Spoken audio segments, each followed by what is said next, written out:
మేడ్చల్ జిల్లా Shamirpet police station పరిధిలో SOT పోలీసులు భారీగా నగదును స్వాధీనం చేసుకున్నారు.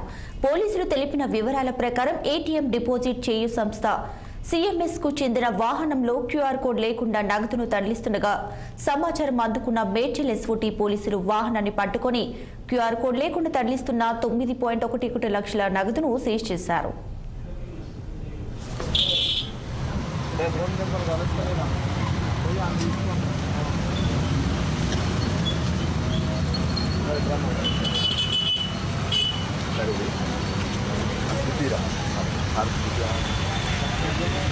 ఉంటుంది కదా